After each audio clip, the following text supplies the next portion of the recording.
I loathe the time that I need to train that person or I don't have the patience to explain how to do it to another person. Maybe there's something a development area for me, but I can see the value. Can we look into that? Because say, oh gosh, do I have to teach them how to fish? It's like, but they're going to catch 1,000 fish without you, rather than you just give them a fish because it's the easiest thing to do in that moment. If it took you 2 seconds to give them the fish, a long minute, Azlan, oh my God, you could easily solve the problem in 2 seconds. You're going to spend a whole minute teaching them how to fish. I know what you're saying. It's perspective on what is the true value here. And are we playing the long game for some serious kick-ass leverage? You see? I see what you're saying. And so leadership is about the vision of what is B? Is B 10 people catching 100,000 fish? Or is B me catching 1,000 fish and feeling exhausted carrying people who are holding the fish? I see what you're saying. And then they depend on you and they feel disempowered. If you leave, then Azlan did all of this stuff and now we don't know how to do it. I think a good example of that was I'm known as the knowledge article guru. Like, I have this intense desire to want to write procedures. Yeah. So that, because I run a business and I don't want to depend on my dentist or my nurse or whoever. I always want to document everything so that if this person leaves, bang, next person comes in. Such a good discipline. Boom. But so what I've done was I've just updated a lot of the documents for my team. And then when they ask me, I say, don't worry, I'll just do it. I'm updating documents when I could be using my time for more impactful things. And my process was very easy. But especially now with AI, I think the next step is really to teach them how to do it. They have 28 articles to do, and I was like, I can do it. But now, now that my journey is changing, maybe what I can do is, like you said, teach the 3 of them to update it based on how I do it. Exactly. And then let them do it better, because they will have their own, people. They will have their own style of doing it.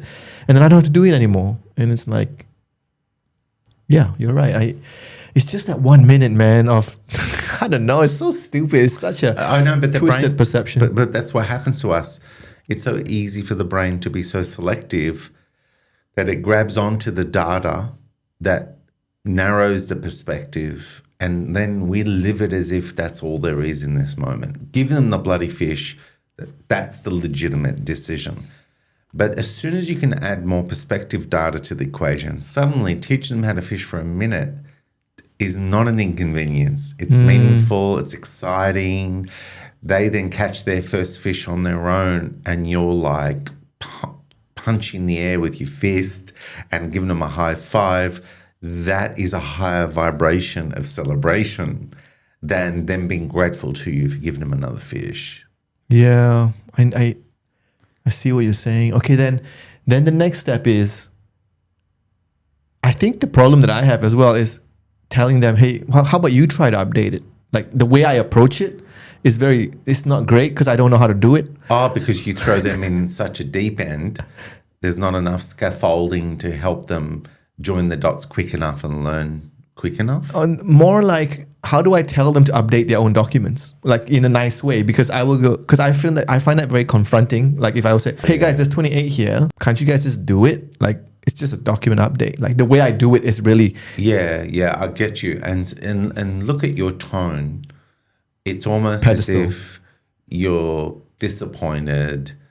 Yes. You're feeling like, why aren't you on the front foot getting shit together, knowing how to want to get to be equal to me? It's like, why aren't you leaders already? Yeah. Why aren't you already thinking of everything you should be thinking about to get there? And I think really as a leader, you have to tune into where they are and teach them the next stretch of what that fishing metaphor means. In other words, don't go, you're not over there already? why not? And it's like, and then they get to go, oh gosh, I feel inadequate. I feel judged. Da, da, da. And what does the brain do? It shuts down, it disconnects. And then they end up working against themselves because they think, I'm just not good enough because I don't think of the things like Azlan does. He's just on another level. And so they start to talk themselves down from the very process of developing themselves. And they're scared to touch it because they won't get to that level of OCD that I'm at. And then they Yeah, that's right. And also what you've done is you've accidentally created a protection mindset, not a growth mindset. damn. Because protection is when you have to make sure you don't make anything wrong. You're not allowed to make any mistakes. And so that breeds procrastination, distraction, perfectionism. And then what happens is that people just hold off doing stuff because they're afraid of getting it wrong, And then because you're so hard on yourself, Azlan, look, I really like the V12 engine of your brain, how you can process fast, right? You can keep that, but what's different is that when you give too much, you spoil.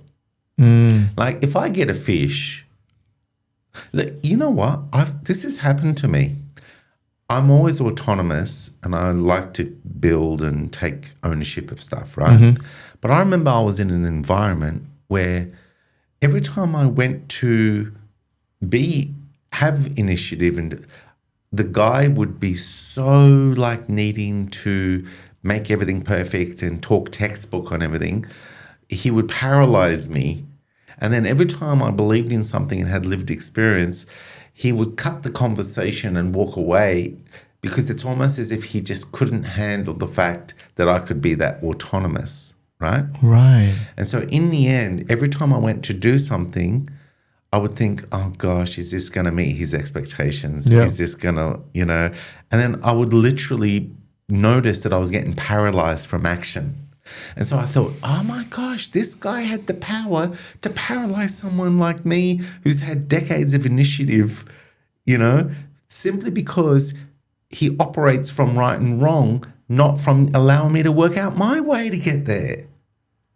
You see, because creativity, I can get there, and I've got lived experience. Yeah, you could. But if I have to, but if you make yourself there instead of it, then I have to serve you. But the problem with that is that depending on your mood, depending on what you conjure, I have to guess that because I have to do it your way. But your way is the way you decide on the spot when you feel like it.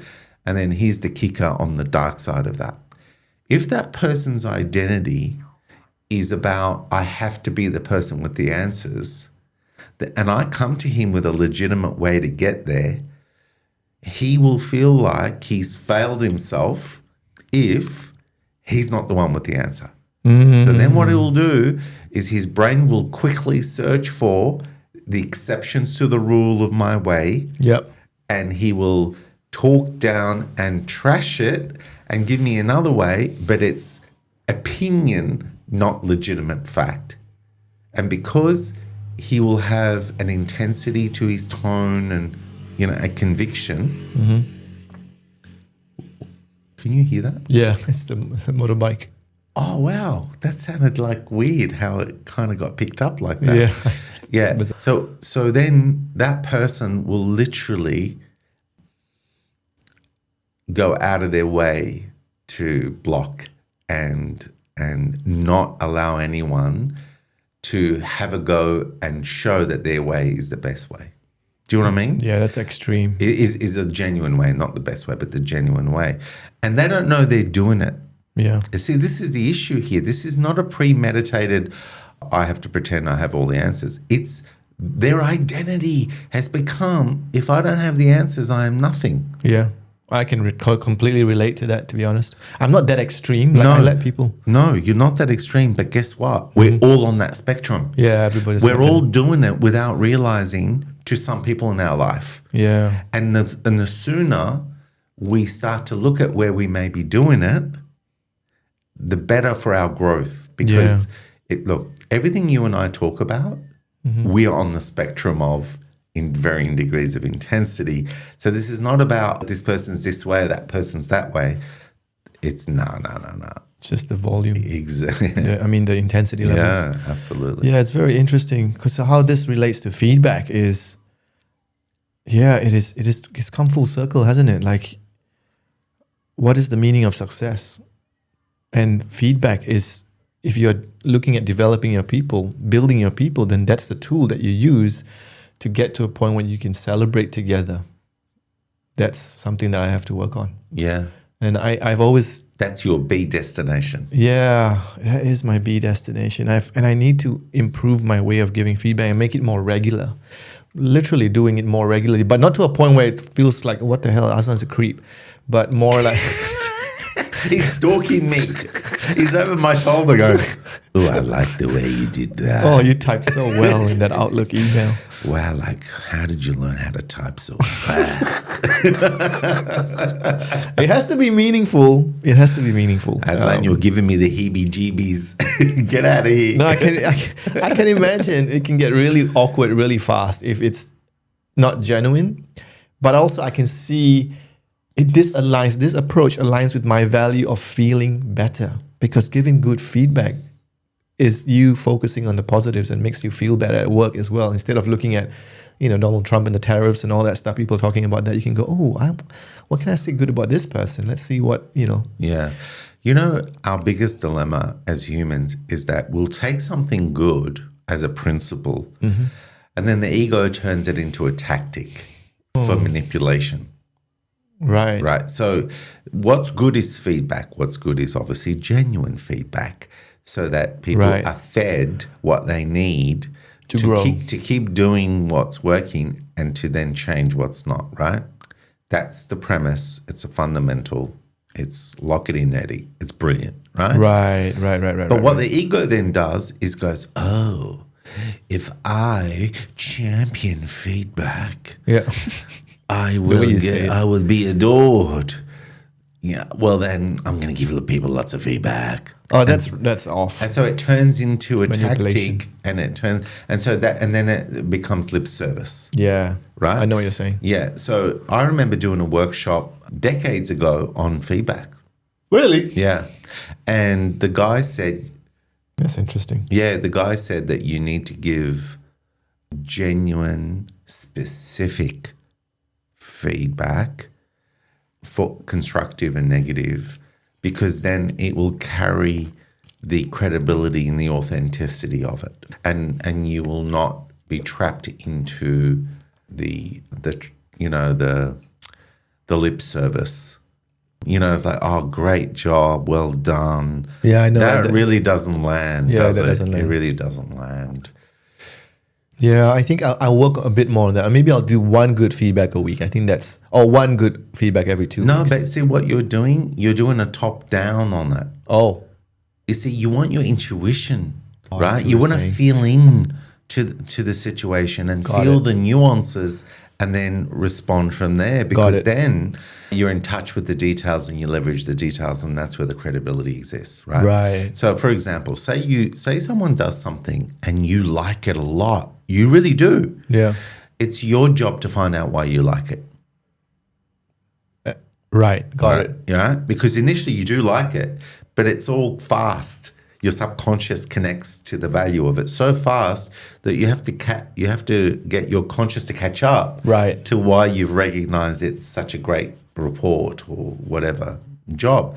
Once your conscious catches up and you catch, I don't know, 3, 4, 7, 8 really key elements that triggered you to feel the value of that, then you're able to say to that person, you know what I love about this report? I love how you did this here, that there, this here, that there, that. You know what? You put a lot of effort in there, and there was a lot of thinking and intuition. Thank you so much for delivering something of that caliber. Woo!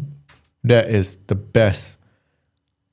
advice I've ever heard about giving feedback. That Genuine, connection, specific. not right? top down. I got what you're Detailed, saying. genuine, specific. Detailed, genuine, So specific. the opportunity then is when I feel that something's good, then I stop and go, "Oh, this is a good time." Yeah, why? Why is it good? Oh, I love that. Yeah, I get a live lot in of the that. why and deliver the why.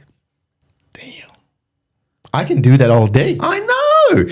mate, your V12 engine just needed to be so I'll drive over there as well. Yeah, drive over there. Yeah. No, that's great advice. Have you gotten any negative feedback that traumatized you? I was meant to ask you this before. Oh, yeah, I know.